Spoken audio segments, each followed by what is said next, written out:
Hi 4CD, I hope you're all well and staying safe. Sorry it's taken a while, but I'm back with chapter 7 of Oliver and the Seaweeks. And if you remember, because I need to remember as well, when we left them, Oliver had gone after the Thurlstone to try and get back the water mole. Yeah, so we've left him and Cliff wouldn't come either. So right, I'll carry on because I'm mumbling now. Chapter 7. The sea beneath the dinghy was growing shallower. First, the faces of the wading islands appeared above the waves, and then their shoulders. Oliver looked down through the clear water and saw mermaid villages clustering on the silvery sand of the sea floor. The islands set their huge stony feet down carefully, picking their way between huts and fish farms. Well, that's it. They were nearly at the hallowed shallows. Iris peered down too, trying to spot people she knew. Merfolk were darting in shoals between the island's feet, but Iris was too short-sighted to make out their faces. Ahead, some of the isles had stopped, a crowd of great stony heads rising from the water. Their voices boomed across the sea, exchanging greetings and stories of their travels. "Look," said Oliver. In the midst of the waiting isles stood the Thurlstone. There was no mistaking that towering outline with the stolen submarine right on top. The islands around it were all casting wary, envious looks at its fine wig. Iris flapped the dinghy closer. A fire was blazing among the trees on the Thurlstone's top. Now and then, a small, cavorting figure was silhouetted against the flames. The sound of drumming echoed across the water. There was no sign of those dangling glass globes. Do you want to come sit down? Yeah.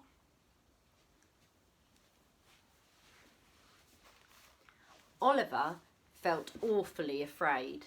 He remembered what Cliff had said about the Thurlstone's liking for blood. Was that why Stacey de Lacy had captured his parents? Perhaps he was hoping to impress the other rambling isles with human sacrifices.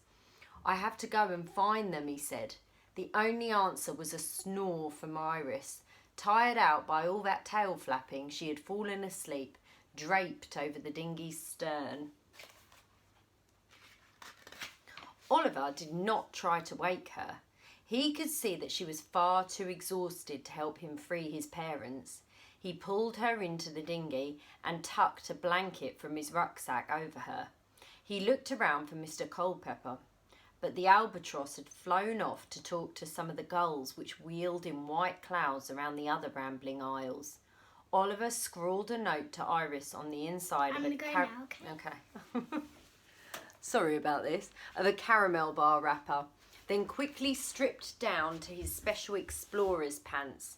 He snapped on some goggles and a pair of frogman's flippers, which he found in his rucksack, and dived into the sea. He struck out quickly towards the Thurlstone. Crowds of merpeople and shoals of silver fish darted beneath him, but they were all far too busy and excited to notice him. Excuse me. The Thurlstone's rocky head towered up into the darkening sky ahead of him. On its black sand beach, only the surf moved, but up on its top he could hear sea monkeys cheering and squealing, pounding on stone xylophones and sealskin drums. Oliver swam and swam. He was a good swimmer. He needed to be, after all the shark and crocodile and piranha-infested waters that Mr. and Mrs. Crisp had made him swim in.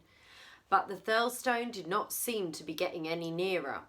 He realised that it was moving again, shuffling its way right to the front of that crowd of giants.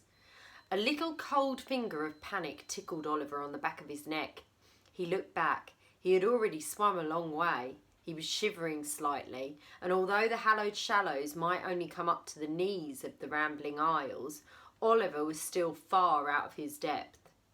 He thought for a moment of shouting for Iris, but he wasn't sure what might happen if the rambling isles or the mer people heard him and realised that a human being had come to their sacred seas.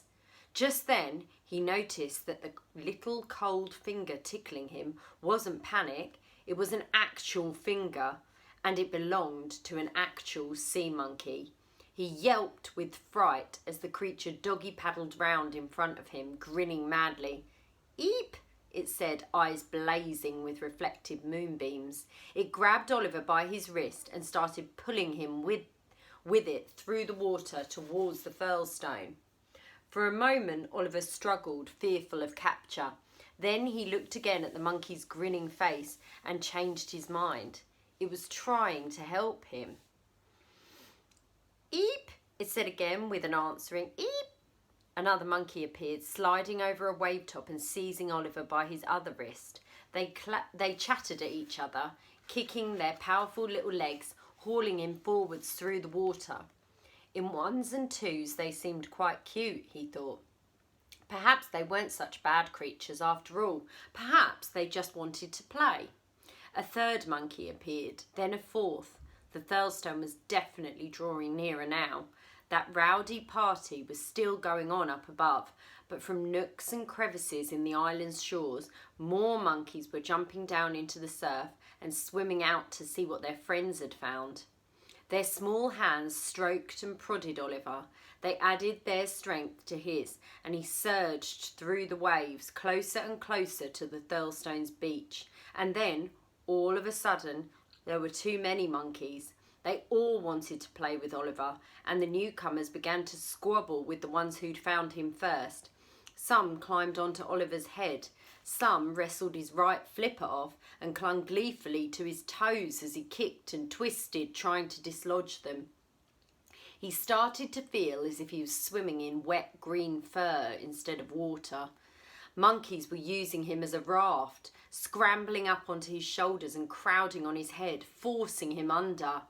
A scrabbling, squabbling ball of monkeys surrounded him as he sank, and they were so busy taunting and fighting and teasing each other that none of them stopped to wonder if the boy in their midst could breathe underwater. Down and down they went. While Oliver kicked and punched against the kicking, punching monkeys, he felt his other flipper torn off, then his goggles. Strong little arms tugged him this way and then that, so that he was afraid they'd pull him to pieces if they didn't drown him first. At last, with a wild jerk, he jackknifed free of them and struck out blindly, leaving the monkeys to swirl and tumble behind him, not realising yet that he'd broken out. The Thurlstone's flank was a dim, dark wall in front of him. A deeper darkness showed in it. Oliver swam in, thinking it was a cleft that might hide him from the monkeys as he clawed his way back to the surface. In fact, it was the opening of a narrow cave. Oliver remembered all those cracks and fissures he had noticed in the Thurlstone's sides when it first rose from the waves. Hollow, rotten to the core, that's what Cliff had said. The passage was too narrow to turn round in, so he swam on. Heart pounding, eyes bulging, sure he was about to drown. He clawed through winding, stony passages until at last he came up, gasping for air, at the centre of a flooded cavern. Through a shaft in the ceiling moonlight slanted, shining on the rippled water. Drums and monkey chants came down too, but softly, as if from high above. Things brushed against Oliver's legs as he trod water in the middle of the cave. Weeds or tentacles. He thought of the squids and octopuses that had clung to the Thurlstone's eyebrows. Was this where they lived? Panicking a bit, he swam to one side of the cave and pulled himself out onto a stony ledge. Behind him, the water slopped and gurgled. He imagined disappointed monsters sinking back into the depths. An opening in the rock wall led into another passage. This one was dry and moonlight came down it. He crept along it. It sloped steeply upwards, round like a stone throat. Weeds and ferns grew from the walls, and he used them as handholds while he climbed.